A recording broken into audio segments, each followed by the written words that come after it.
taught you how to become a main event superstar. I taught you how to become a champion. Everyone can agree. And then years later, when you needed to ignite your passion for your life and for this business, you called me. And I navigated you out of those waters. I navigated you through the rocks. I navigated you right here to AEW. Welcome back, everybody, to the War Report. I think this is episode 10. I guess it's a milestone. Yeah, it should be episode 10. Yeah. I'm your host, Murjani Rollins. Of course, I'm joined by Cyrus. Cyrus, what is going on, man? Man, Art Basel is finally over. Life in Miami could resume to normal, and I'm done with work basically for the rest of 2019. So I'm doing good. Nice. I guess that's until AEW rolls around that area, right? Oh, yeah, and I'm actually gonna show up to the AEW show that will be in the Watco Center the 15th. But damn, I don't know if I'm gonna make it to the New Japan show either. Because they're both coming to Miami, which is great. Well, you're here to hear first. It looks like we're going to have a live report from a AEW show.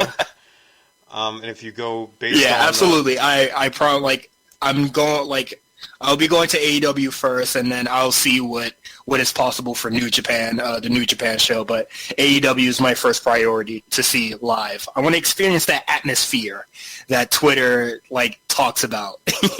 The atmosphere, and if you've seen, updated photos, I guess, from Wednesday, I guess a lot of people didn't go to this show. But what's cool is that, people are saying that, AEW should run in a smaller arena. The Watco Center is fairly small. It's where NXT runs their venues, and it's also the building where I graduated at for my high school graduation. Oh.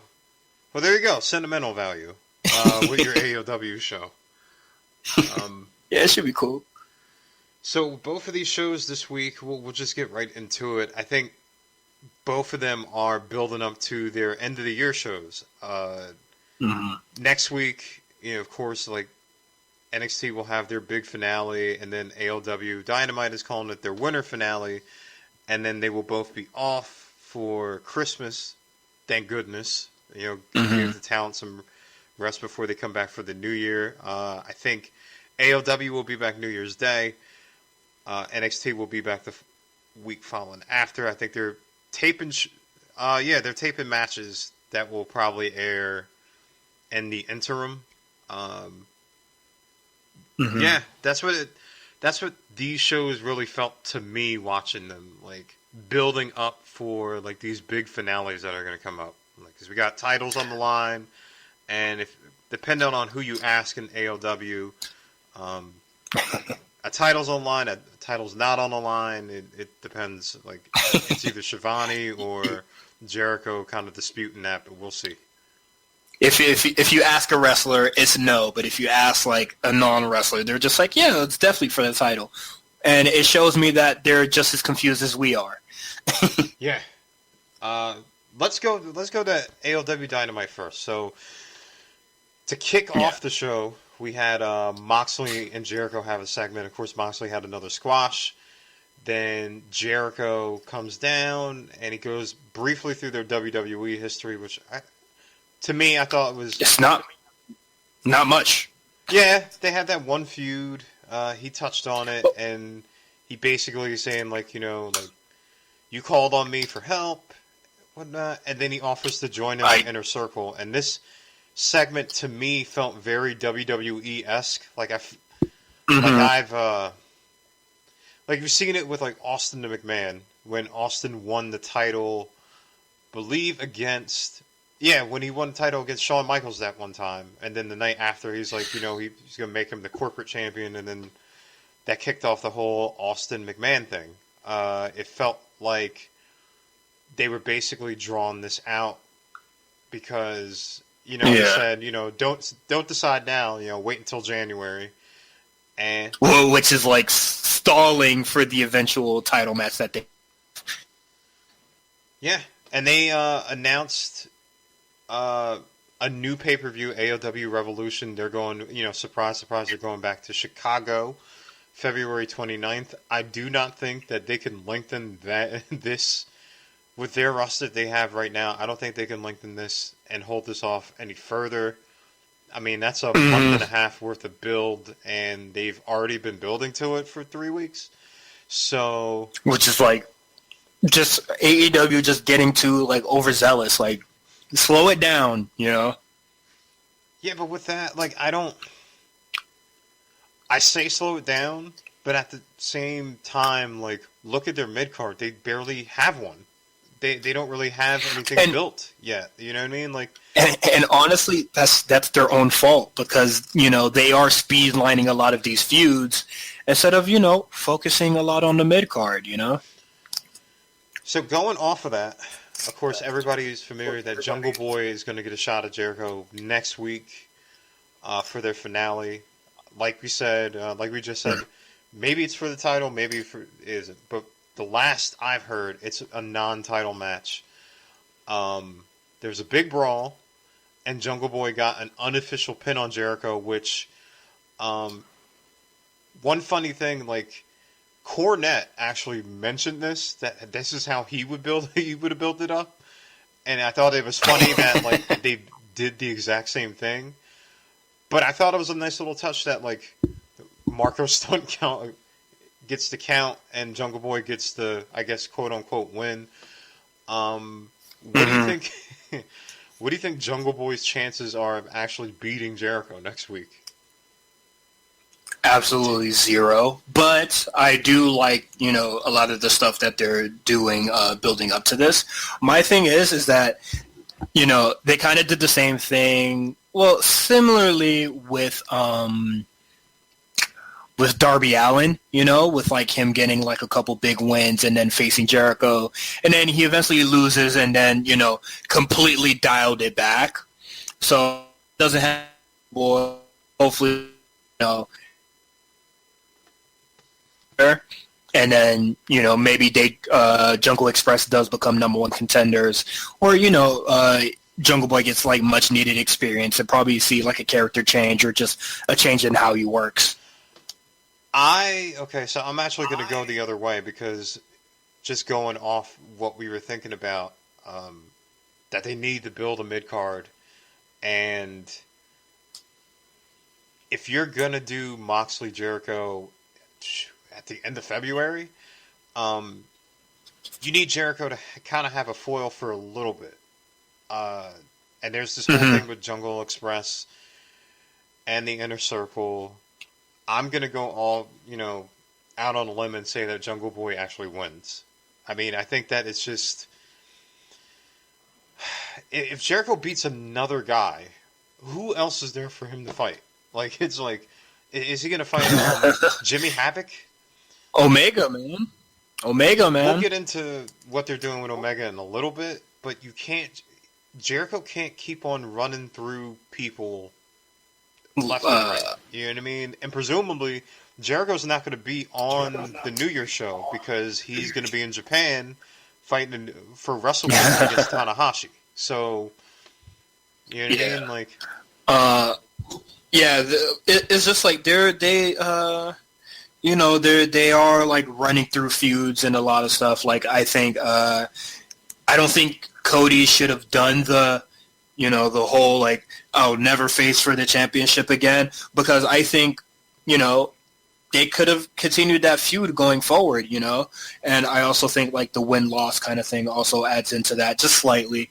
But I don't know. I think in the long run, or just like in hindsight, I think Cody should have like not done that and like continued that feud with Jericho, and eventually like we would move on to Moxley.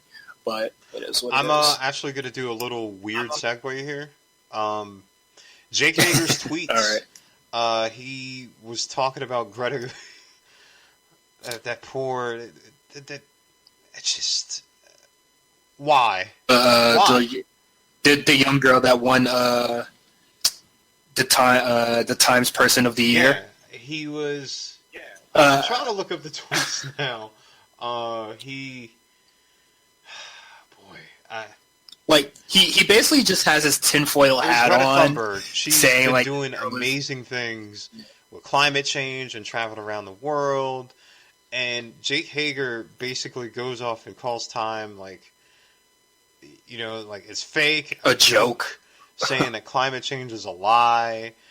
You would think that the AEW brass would kind of rein in these guys with social media, but apparently not. I don't know. I don't think Tony Khan has, just the power to actually the gusto to do that. Like even Cody is like, I think Cody is the best with social media, but I don't think he has. Like I feel like the AEW locker room just to have a meeting. Everything out because we had the Nyla Rose thing, we have like the Brandy stuff every couple of days. We have Jake Hager doing this, we have Jericho doing that, and it just doesn't seem like anybody's on the same page, and everybody's like also like lashing out on social media, and it's just like let's dial it back and show some restraint. He said. Specifically, what good work is Time doing? Are they saving lives with their, quote, journalism and getting the truth out there? No, they are lying to you. LOL, what critical change? She is propaganda. Greta Thunberg. 16-year-old Greta Thunberg who is working to better the world. I know that, God forbid, if this was Seth Rollins, everybody would be killing him. Seth Rollins can't say anything on Twitter. We can, all of us can shame, those journalists for, the lies that they put and debunk rumors that they have. But God forbid if Seth Rollins does it. Yeah. And it's just whatever, man. They don't treat people the same on Twitter. Yeah. I just wanted to bring that up because I didn't see anybody really cover it, which is funny because, like we just said, if WWE wrestler sneezed, you know what I mean? There'd be 15 blogs about it, and Jake Hager is going off on a 16-year-old. Stay classy. Dijakovic said some things, or they pulled up some tweets that Dijakovic said a couple probably a couple of years ago or whatever, and they're still soil. They were very those were and about that. They're still holding that over his head, but Jake Hager can say this yesterday, and everybody doesn't say a peep. Nope. Just treat everything you watch the same, or don't pick a side. There's casualties on both sides. But it is what it is. That's just how they want to play the game, so AEW could eventually win the war. Segue back into Dynamite. Cody QT Marshall, or as we call him, QT Ospreay, with Butcher and Blade's debut. What'd you think about Butcher and Blade? And what'd you think about QT Marshall? My man was, at the end of the match, was just letting it all go and doing all sorts of aerial stuff. I mean, he messed up the crossroads, but he did a flip and the tope on the outside, and then did some senton headbutt that. I was like, wow, okay. A senton headbutt is a good way to put it and make it not seem like he botched that move. QT Marshall, hey man, AEW said, we can't hire Ospreay right now. Don't worry, we got QT Marshall, baby. And this man was going all out. He was doing Sasuke specials and all that stuff, and wasn't doing it well, but he showed a lot of heart. If you can't high fly, don't high fly. QT Marshall certainly didn't impress me watching this match. I think the only person that really impressed me in this match was Blade, the one that isn't Andy Williams. I think Butcher and Blade are really cool, and I think they have really good chemistry together, and that was really cool to see. I never seen Andy Williams work in a tag team, so it was unique. But QT Marshall, whatever, man.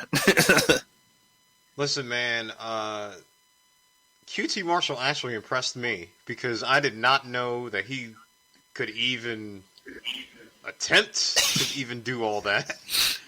And my man was trying to get his lucha on. Have you seen any QT Marshall matches before? Because this is my first one, so that's why I'm like very low on him right now. I've seen stuff that he's done in AEW. I mean, I know he's a 15-year vet. I would have to go back and see some matches. then again, you know, JR didn't really know the names of Butcher and Blade, so... Wait, hold on. He's a 15-year vet and he wrestling like that? Yeah. All right, man. No? It's not sold? All right, man. That even made me go lower on him wrestling like that. Yeah, AEW couldn't hire Ospreay, so they got this dude to like sub in. Okay. I mean, like I said, I was until the crossroads spot, which he botched. I was like, all right. I like Butcher and Blade.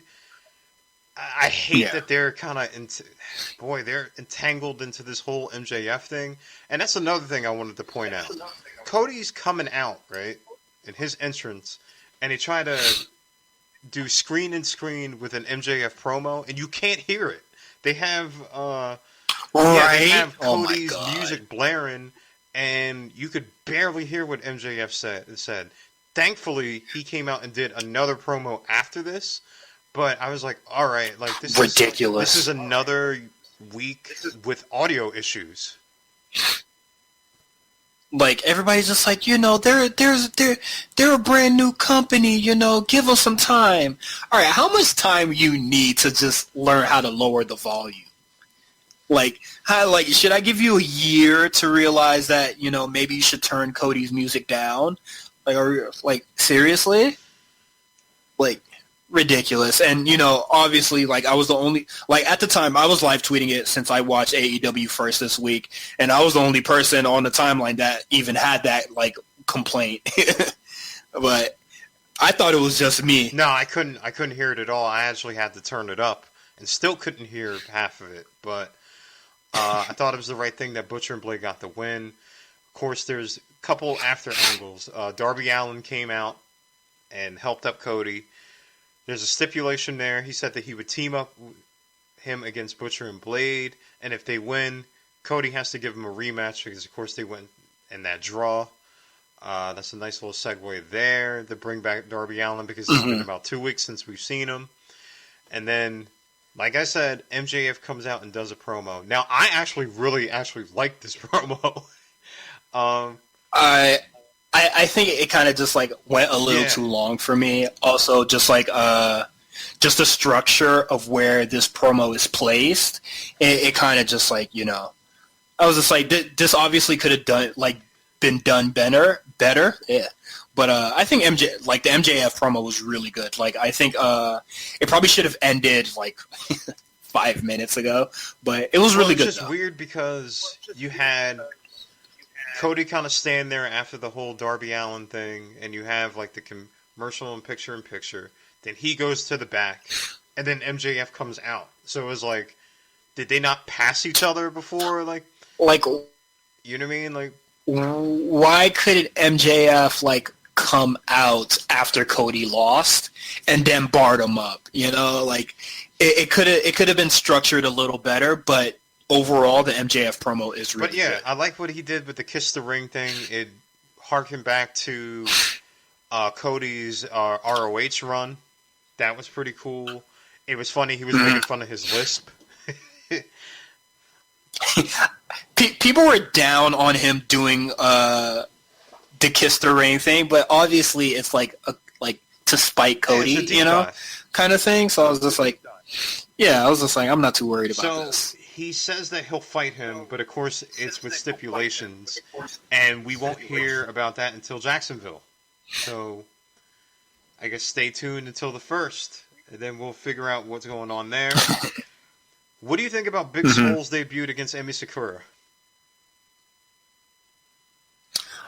I thought it was cool. I'm not really Emi Sakura, but I did get a lot out of her, or they got a lot out of each other. It was a really good match. I'll say that. I thought it was finally good to see Big Swole on like the main show because she's had a lot of dark matches.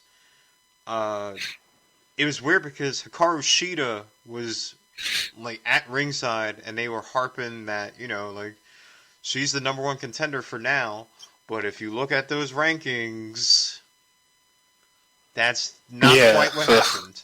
So next week you're going to have Britt Baker versus newly signed Chris Statlander, who was 2-0, who has jumped over Hikaru Shida, and the winner of that is going to fight Riho New Year's Day on AEW Dynamite.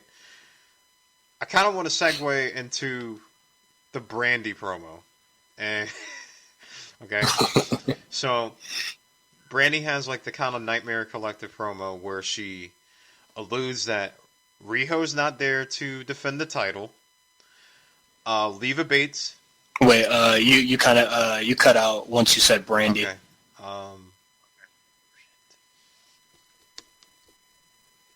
All right, can you hear me now?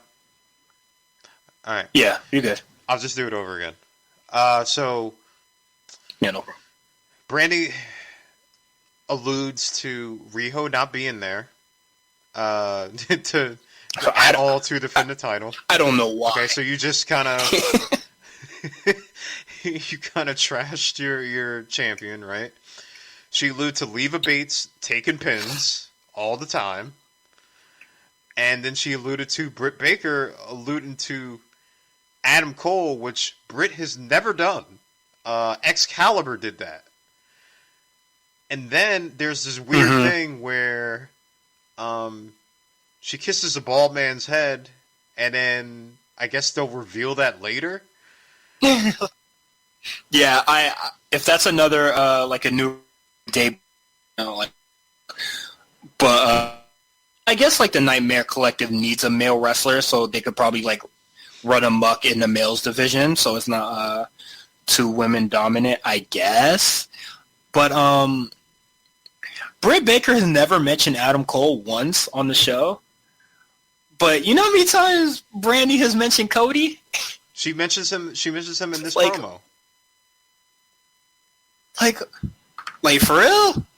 I hope when they give Britt the mic, or just like, you know, a little vignette so she could like, you know, kind of like defend herself at some point in time, she does bar Brandy up, because I'm pretty sure a lot of people are like not a big fan of her. Yeah, so, I was looking on Twitter and stuff, and a lot of people are not fan of Brandy and this whole Nightmare Collective thing. It takes up a lot of time away from women that actually do wrestle on the shows. I kind of want to just see where it goes, but like, you know, if Brandy's not going to wrestle, you know what I mean? Like, Awesome Kong they've already said that she's going to be limited wrestling. So, what are they doing? You know, like, what is this building to? Yeah, Adam Cole doesn't wrestle for AEW, but he gets mentioned in AEW a lot. It's like the greatest promo ever. Is this like Brandy? I mean, Britt is a dentist, and she's Adam Cole's girlfriend. Like, relax. Like, she's more than that. She's a developing wrestler. Like, you know, she might not be the crisp, but you know, she is learning, and she will get better over time. And I don't think you constantly mentioning that she's a dentist over her progression in wrestling does her any favors. Yeah, it's weird that, like, you know, the first woman signed there, like, now they're pushing the whole thing of Adam Cole's girlfriend. You know what I mean? Especially because he works for another company. She's more than that. Yeah, and also she's more than that, you know? Like, in the women's division, you know?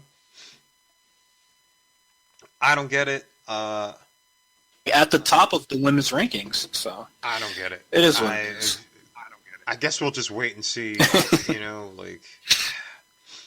Yeah, how it plays out. So Kenny Omega is kind of in between two storylines. So you have basically Pac calling him out for his rubber match. I'm like, okay, Pac is about to be in yet another series. So he had one with Hangman Page, and now he's about to have one with Kenny Omega. If you watch AEW Dark, Kenny and Kip Sabian actually had a really good match on there. Like, it was... Funny thing, I was watching AEW Dark, and then J5 texted me like, hey, you want to play Tekken? And I was just like, sure, why not? Yeah, I really like that match. Kenny Omega seems like I'll go back and check it out. AEW Dark mainstay because he's been on it so much. I mean, I guess the Bucks have been on it, Cody has been on it, but like as far as singles, Kenny has been on it the most. I know they're trying to get views on AEW Dark because they've kind of been down lately. But how do you feel about Kenny Omega being featured prominently on AEW Dark? Because I think this is either his fourth or fifth match on there. I don't think they should like really focus on AEW Dark that much. I think it should just be the recap show featuring like some matches. Like it should like I don't see Jimmy Havoc on there, or I haven't seen Joey Janela on there in a while. Like I think you should honestly be. I think Kenny Omega should be an attraction, and I think they already spoiled that. Like there's no way that Kenny could be an attraction now, especially with him having a match next. The Hybrid 2, running amok on like on Dark, like just have the people that, wouldn't really be featured on the show. Like Kenny could be featured on the show whenever he needs to be. But so why does he really need to be on Dark, I just really find it weird with him being the AEW Dark All-Star. So going off of that, of course you had Pac, but then there's this Omega Hangman tag team, and there was tension the entire time. Like Hangman basically like tagging himself in and not really being warmed up to Kenny. And you wouldn't know why. So Excalibur basically explains to you that you would have to watch Being the Elite on YouTube, and Hangman Page is kind of distancing himself. Yeah, I can't talk. Yeah, kind of like just away from. Look at the Being the Elite the whole like thing views. Right, so like start from there. Oh, sorry. Like you wouldn't really know what's going on unless you like watch Being the Elite. And then I looked at the Being the Elite views on YouTube, and like they're not a lot. So there's probably like 12 people that like actually know what the hell is going on this week. I think 180K. That's not a lot. And that's like 6 to 10% of the viewing audience of AEW. Yeah, so like maybe they're teasing Omega Hangman feud down the road where like Hangman turns heel. We'll see about that. And then Kip Sabian and Shawn Spears had a tag team. It was weird because Tully comes out and said like Shawn is looking for a tag team partner. And I'm like, oh my god, we have another tag team in AEW? Like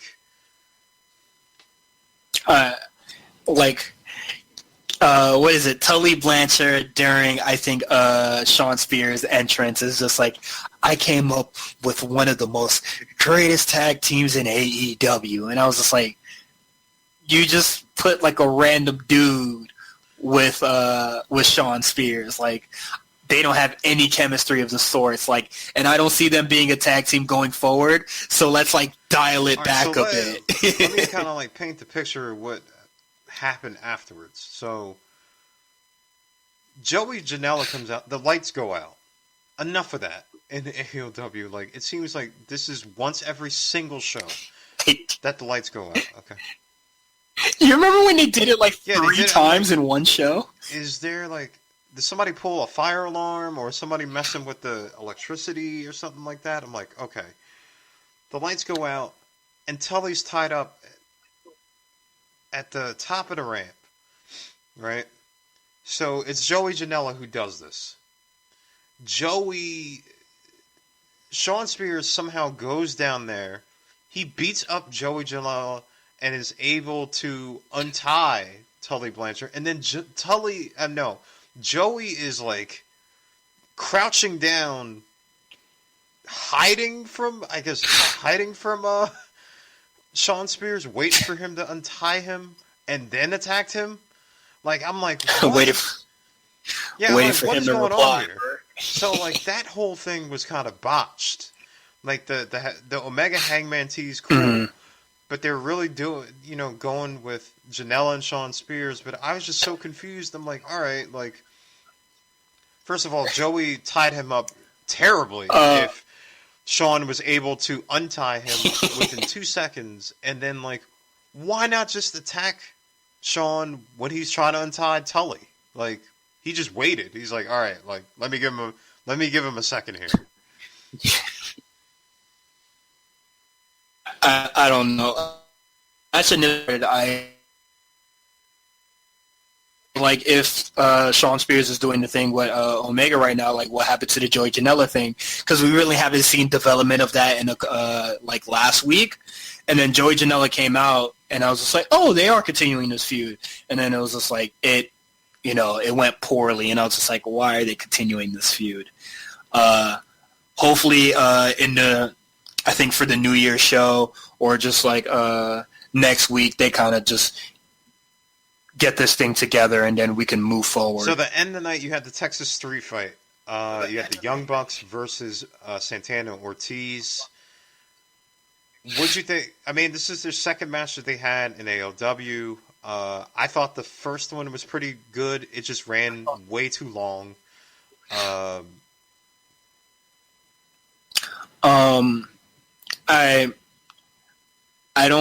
I like the Texas Street Fight, but So I don't you like the don't like the result Bucks? of the Texas Street Fight. So you don't like the Bucks?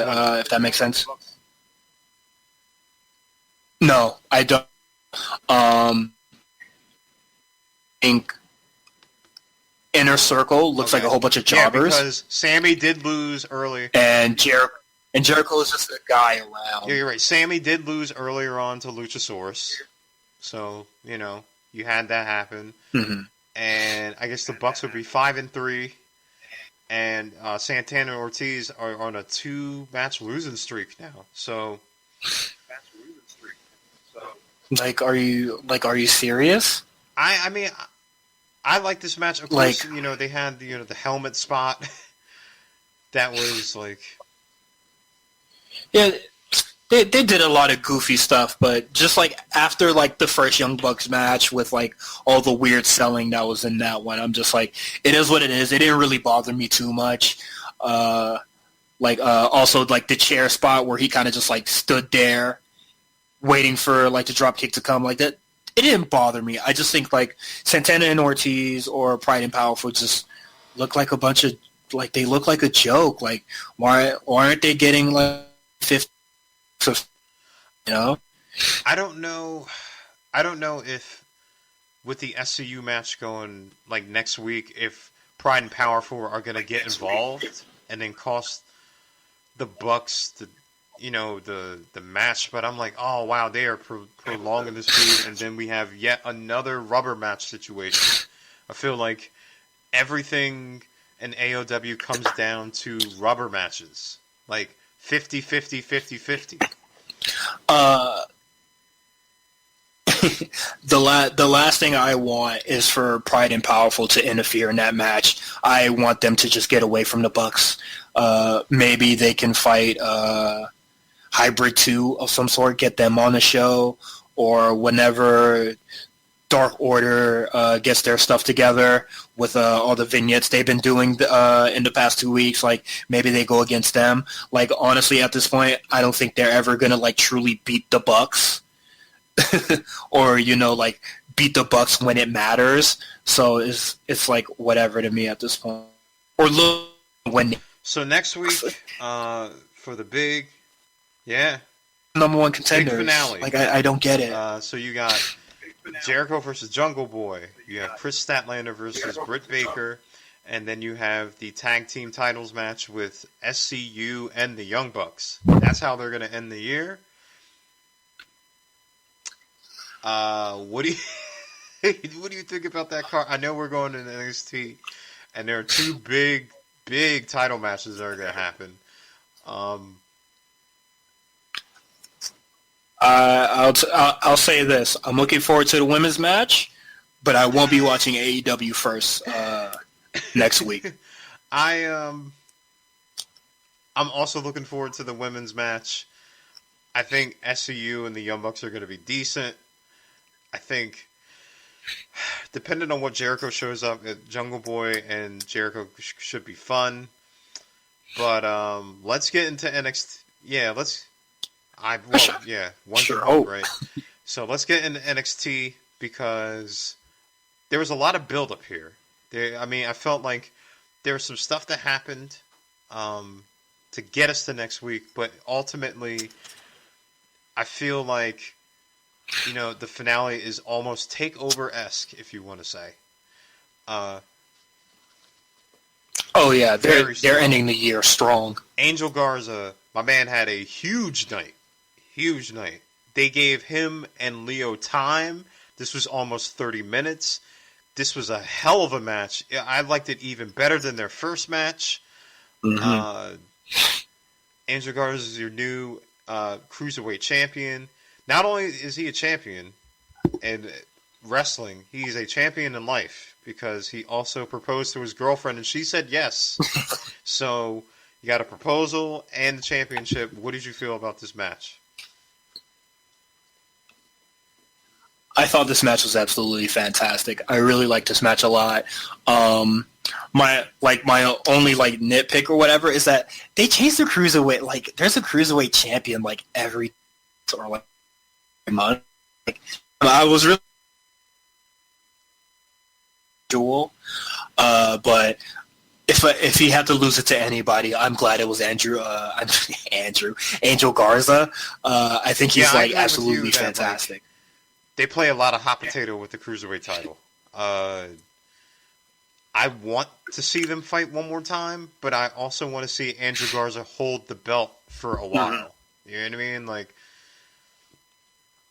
Oh yeah, I would love a rubber match, but Lio can lose. But I'm curious on where does Lio go next after the possible rubber match? Or I don't see Lio going against general. Walter. You know what I mean? Yeah,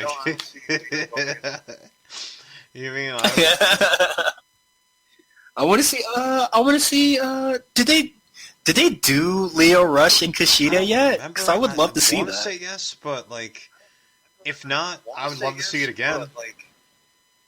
You know, if they did it, it'd be great. Yeah. Give me that match. I would love to. So, Dakota Kai and Mia Yim. We had an inkling that this was going to be kind of a blood feud. I've been impressed with Mia Yim in recent weeks. She's really upped her game. Dakota's really changed her whole offensive style up with the heel stuff. Do you agree with Dakota getting the win in the fashion that she did? It was kind of like the sneaky heel thing. I really liked that, how they did that. Absolutely. Because if Mia wins, you kind of just killed all the momentum that Dakota has right now. So I'm very glad that she got the win, even though it is through sneaky means. But NXT has always been good at prolonging feuds for a really long time, sometimes longer than usual. So this can easily last until the takeover that will be in. Yeah, and then you can have Tegan Knox come Portland, back then, right? Yeah, and I don't it doesn't matter. Mia to get her revenge anyway. So it is what it is. So you have a huge after match spot where Dakota Kai does a suplex. Well, Mia Yim and Dakota Kai did this huge suplex spot. Mia Yim kind of gets her heat back. Dakota's had stitches. She's on the injury report because it looked Oh, for real? I didn't see that. The way she landed, the way they both landed was really rough. Yeah. She kind of I'm not sure if her head banged on the other table, but they did miss the second table that was there. It might have the table might have just been there for safety, but she kind of I think she would land pretty nasty on that. This is the second time in dude, the NXT a month that she's been on the injury ECW. report. Absolutely hardcore. Yeah. Just to segue into the other women's match, Bianca Belair and Kaylin Carter. Fine match. What are they doing with Bianca? Get Bianca out of here. Please. The NXT pool right now is way too small for her. Please get her out there on SmackDown or Raw. It doesn't matter. Just please get her out of there. Because this match was really good, but you can't keep her here no more, man. She's an amazing wrestler. You can't keep her around here anymore. She needs to go. Triple H, please take the death grip off and let her go. Especially let her if fly you're free. Watching, SmackDown and Raw, they're in need of another huge personality from the women's division. They need it. Face Lacey Evans? You serious? Come on, man. I'm not buying no face Lacey Evans, man. Please take Bianca up there. Even though I think she would go to Raw because the street. Yeah, and Bianca, or Charlotte and Bianca, Oh, that would be.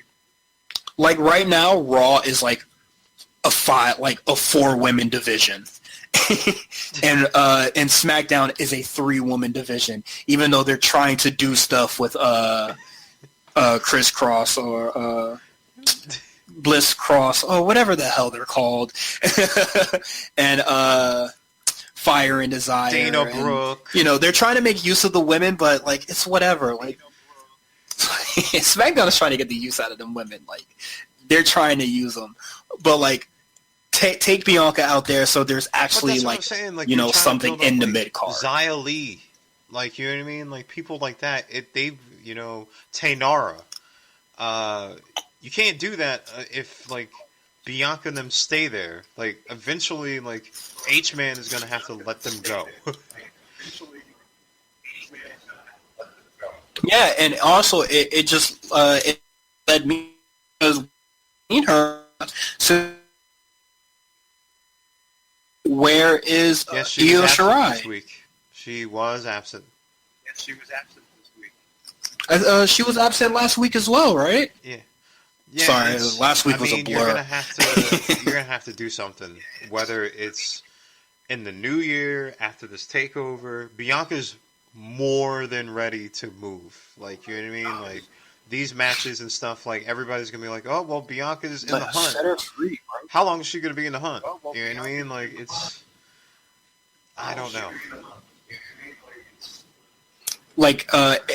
If Shayna doesn't lose the title next week, I'm not working myself into a shoot. I need Bianca to go. As much as I think that Rhea is going to win, and this is the way where you do it, they go off the new year. I'm not doing that to myself. I think that I'm going until I see different. Shayna's going to win. Shayna's going to win somehow. Whether it's going to be a DQ or something like that, and they're going to prolong it into February. Until I see Rhea holding up. Well, I can't take it no more, man. Physically, I'm going with Shayna. But it's time for Bianca to move up. There was also Worlds Collide hype here. It's going to be on January 25th. Jackson Riker versus Travis Banks from NXT UK. Riker loses. Are you? Wait, why is this the match that you would use to promote? It makes Riker look Worlds like Collide.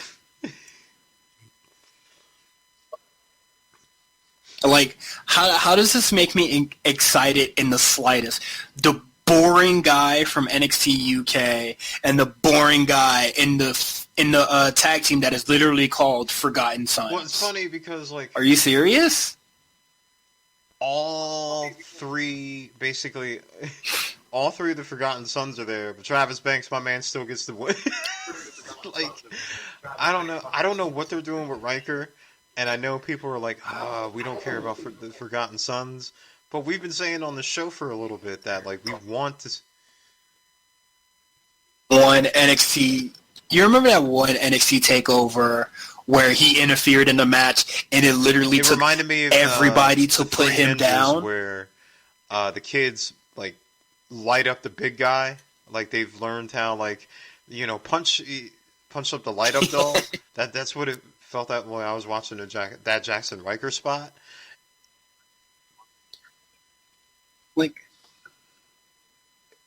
Ridiculousness. This match was that match made me anything but hyped for I'm like Worlds Collide. You can do anybody else? Maybe Tyler Bate versus Kona Reeves or something. Well, I don't know if that would get you hyped, but Kona Ratings Reeves. Kona Ratings Reeves, bro. Okay. But this was I'm like, all right, Worlds Collide. Oh, Travis Banks beats up Jackson Riker, the big guy. Yeah, all right, cool, great. I honestly would have probably Mark Andrews and Flash Morgan Webster versus Undisputed Era or Breezango or something. Get somebody from NXT UK that is actually slightly over. I would have had Jordan Devlin here and not Jackson Riker. And maybe switch out Travis Banks for, maybe Kona Reeves or Cameron Grimes. But he would, he's doing a thing with Kushida. But, still, they could have, slid the angle in there. Yeah, this match does not get me hyped for Worlds Collide. What'd you think about the Shayna and Rhea promo videos that they were running throughout the night? I thought it was cool. You get to see Shayna just being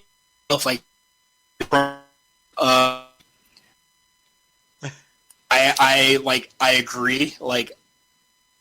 Until I see Rhea holding that title, she's just gonna be sleeping like everybody else. And I thought that was a bar. Chronicled Rhea's kind of whole journey there because people forget she's 22.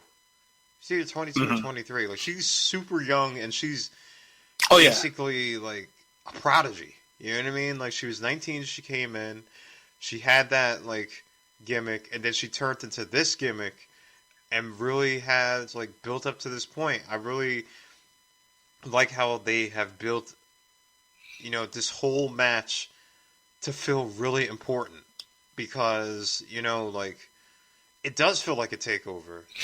You don't have to wait until these takeover things to have these big matches, and that's what I really liked. I'm still not choosing Rhea to win though. I can't do it. I can't do it. I think it makes me shows like this where a lot of titles are on the line post that February takeover, you know.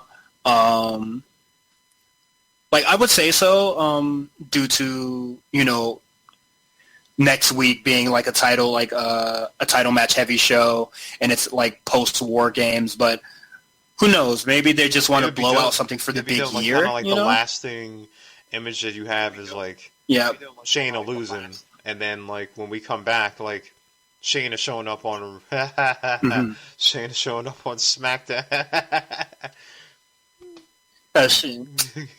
She ain't showing up on no day on SmackDown, man. She ain't going nowhere. But I just hope this is a trend that that happens going forward, where there are shows that are like title match heavy, or just like the main titles that aren't the Cruiserweight title or the North American are on the line. I hope that's like a trend that goes forward and will change. Finn Balor, Keith Lee, Tommaso Ciampa, triple threat. I love how they all played off on each other. I love how Keith Lee still looks strong. I love how they built up the spot where Tommaso finally picked him up. I love how Balor was sneaky and did like the coup de grace. Like it was one thing that I love about NXT is how they book their triple threats, or like, you know, like their fatal four ways. Like every guy looks strong. And even though Keith Lee took the pin here, it was because Balor like basically kind of like snuck by and got the coup de grace. Yeah. I thought this match was absolutely fantastic.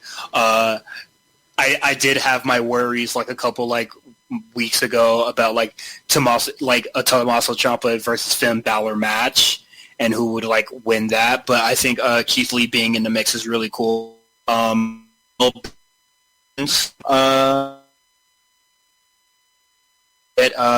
know, his official title match. I guess he isn't like guaranteed anything since losing his title due to injury. Like they were just like too bad, so sad, or maybe they're saving it for the February, or not even maybe for Mania weekend. Who knows? But I think Keith Lee being in the match really improved the match and just made me think that it was going to be better than what we might have seen if it was just a singles match between Ciampa and Balor. It's okay. Like, you know what I mean? I think they cash that down the road. If they don't move him up, you never know. He is fine. He will be fine. Keith Lee is fine. He's fine. So you Perfectly got Finn okay. Balor versus Adam Cole next week. I got two questions for you, kind of like to send this off. Do you think it's too soon for them to do Finn Balor versus Adam Cole? And who do you think wins? That's my thing too. I was absolutely like, this way too early. But I think I think it's the same thing kind of with Jericho and Moxley, where it's just like it's too soon, you know, to be like kind of teasing that thing. But it's just like it's kind of like inevitable. Like you kind of just like want to get it out of the way, or just, you know, get it together. I think Cole wins by sneaky means, or maybe not sneaky means. Maybe Ciampa interferes. Who knows? I feel like there's going to be interference of some sort. I don't think there will be a definitive winner. You don't want Finn to lose clean right now. That would just kill the whole tweener thing that he's doing. And I don't think you necessarily want Cole to lose right now either. I think you want him to... The storyline that you really want to do is the Undisputed Era to lose those titles one by one. And I think that you do it with, you know, the North American title, then the tag titles, and then kind of like the ultimate culmination of that is Adam Cole losing the world title. And then you send them off. Like they've all... Undisputed Era has been there almost 3 years. I think it's time. You know, you've seen them on the main roster with Survivor Series. They are more than ready. More than ready. And there's a roster that could use them. And that, yes, I am talking about SmackDown. And I love how everything's like, you know what? SmackDown could use, like, everyone. A little A-show talk or, or main roster talk. I think SmackDown is an awful show right now. I think it's absolutely abysmal. I watch it straight via tweets now, or like via GIFs. Like I don't watch it how I watch Raw. I'm just gonna keep it a stack. I also am gonna go with Cole winning by sneaky means, but not a clean pin. It's gonna be like Ciampa or Keith Lee kind of interfering.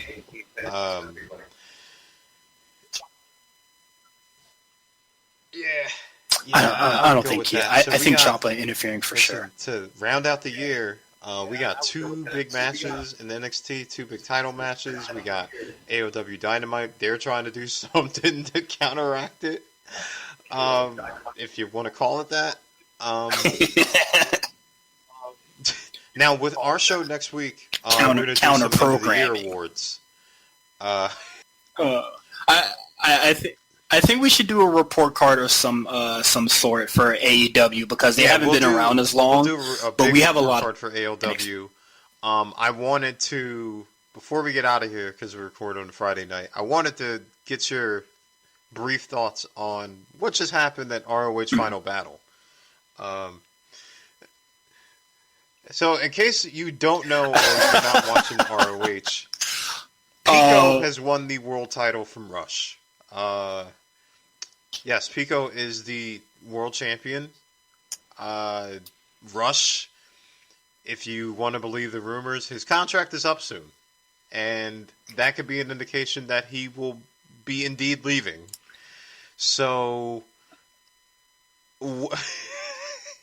so what do you think about Pico winning and being the world champion of Ring of Honor? The last thing I watch for ROH is for something for spot callers. I honestly don't know how to feel about ROH. Hey, Rush, man. I know Andrade told you a couple of years ago that NXT is not the place that you want to be right now, but this is the place you want to be right now.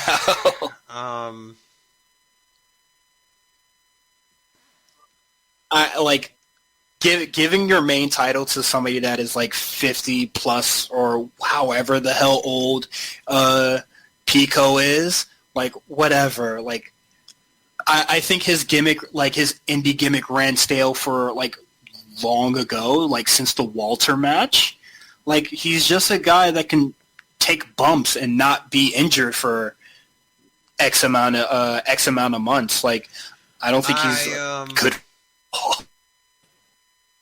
I can't believe it. Basically falling apart of ROH is amazing to see, and I think that all came to a head in their MSG show when New Japan talent was clearly pissed off, and I'm gonna say that the Gorillas of Destiny, in particular, them running. That might be the intro. That might be the intro or the outro to this episode. With Enzo and Cass that didn't pay off. Not putting the title on Marty when he's at the height and giving it to Matt Taven.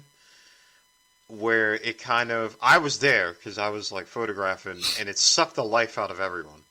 Like it took the Okada and Jay White match to kind of bring everybody back. But like everybody was just kind of in disbelief. And speaking of Marty, he's no longer under contract with ROH. So, last question, where do you think that Marty Skirtle goes? Do you think he goes with his elite buddies? I think honestly he's just gonna have to play it smart. Obviously, if he goes to AEW, he's obviously going to be treated better. He's going to be treated as like a main event talent right out the gate.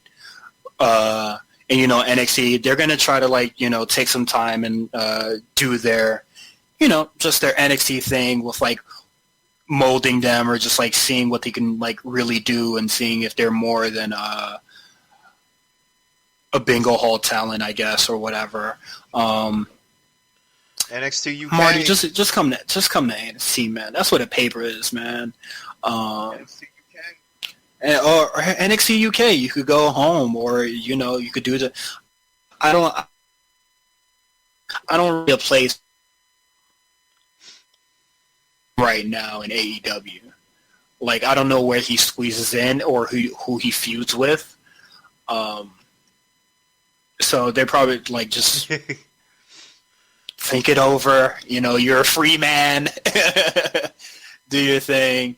But as far as ROH, I'm sorry if this makes me sound like a sort of shill of some sort.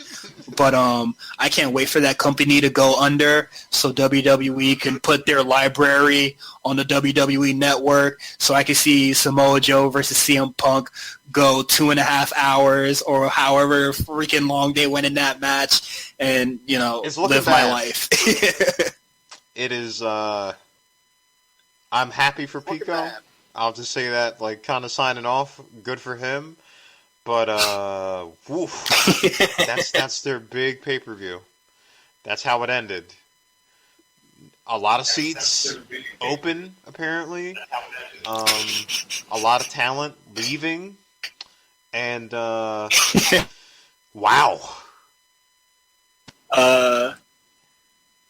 ROH is going under 2020, baby. See you next year. It looks like more talent leaving again. So, yikes. All right, that does it for our show this week. Next week, of course, we're going to have the new, end of the year blowout with big shows, our AEW report card, our NXT awards. As always, you can follow us at RNC Radio Live. Cyrus, what do we got? As always, follow us at RNC Radio Live. What do we got? RNC Radio Live, baby. We got late fees with Denzel Washington. We got RSPN, where Mark and Jeff lie about me being an alcoholic lightweight. We got ROP Gaming with Meals. He will be talking about Pokemon Sword and Shield. But we also have Mount Silver, where Jeff, Meals, and Pat will also be going depth on Pokemon Sword and Shield. Of course, talking everything on the main roster. We got we don't have the big guys this week, unfortunately, because Jamal is sick. We have It's a Challenge. Yeah, feel better. It's getting cold up there, so I understand. It's a Challenge. Maggie and Meals, the man of 100 podcasts right now. They're doing the finale for that, and they grade the performance of the people on The Real World, which is a blast to listen to. And please hashtag get Meals and Maggie to host the finale of the show, so I could hear Meals talk about how more athletic he is. But yeah, that's about it. This week we're starting. We're early into December. There's going to be a lot of year-end shows coming for RNC Radio. We have our playlist on Spotify, Apple Music, and Tidal. So if you want to listen to my nice chopped and screwed playlist, you can listen to that. You can listen to our year-end. Oh yeah, while you Christmas shop, our year-end playlist to just listen to all of RNC's favorite songs throughout the year. We probably should have put more Pop Smoke on that, but lately, RNC All-Star mascot right now is Pop Smoke. But yeah, that's all. That's us for this week. Come on back next week. This is us signing off. For